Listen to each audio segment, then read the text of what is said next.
a bubble has developed in the Tel Aviv housing market. That is at least what the international investment and wealth management firm UBS has announced after releasing its global real estate bubble index report.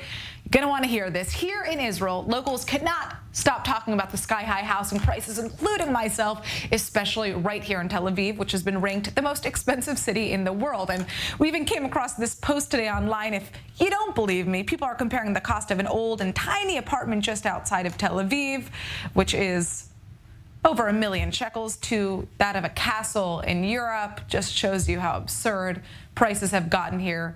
Now, these two pieces of real estate cost the exact same amount. I don't know whether we should laugh or cry about it, but the good news for those struggling to buy a home is that UBS anticipates a serious shock to global housing prices, including right here in Tel Aviv, since housing prices don't line up with local incomes and rent, and just general imbalances in the economy. But how soon should we expect this alleged shock to the system, and is it really going to happen? Well, joining us now is our I-24 News host and economic correspondent, Ariel Margalith. Big questions there, Natasha. I know, and I want the answers. We all want the answers. So, you know, a little bit.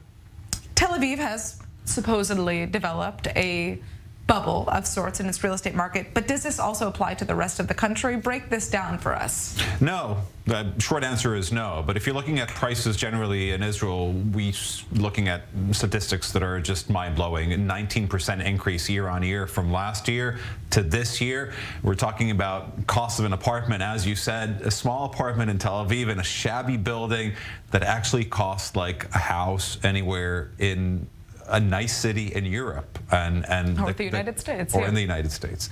So a 19% increase. That's the biggest increase since 2018, when we saw the prices starting to rise again, and you know, it's been on the rise since more or less the 2012 or so. There were a few quiet years after the financial crisis, but then prices have been going up steadily since.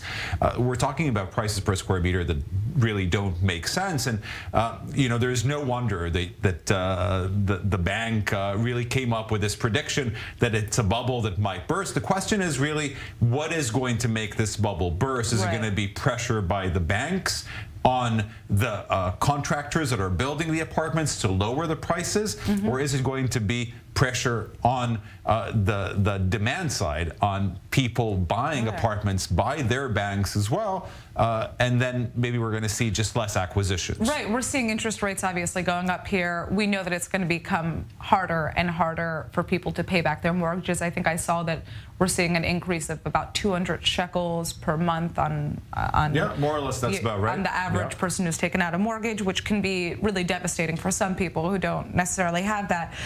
You know, I just want to say this out loud as well. You guys have to hear the statistic. In Tel Aviv, UBS estimates that a skilled worker now needs to work at least 11 years to be able to buy an 80 square meter, that's 861 square feet apartment near the city center, not just in Tel Aviv. It could be in the surrounding area. What is the possibility to correction in the market? Yeah, this is really mind-boggling, and I think it's been the case for many years now, 11 years, 10 years, or whatever, many years of working, as you said, with a nice salary for a skilled worker to actually afford buying a place. Now, this was not always the case, you know, and it's the same goes for rent in this city. So, and I think it shows very much the disparity between the rich and the poor in Israel that is growing. So if we're going to see less acquisitions of apartments, we're going to see less acquisitions of apartments by people who cannot afford to buy apartments. But we're still going to see acquisitions of apartments by a growing population of tech workers that make you know, average salaries of around 30,000 shekels in Israel versus, you know, 11,000 shekels for the average worker. The poor will get more. And this is what happens here in Israel, this very capitalistic country. Started socialist, turned very capitalistic. What are the chances that this would change?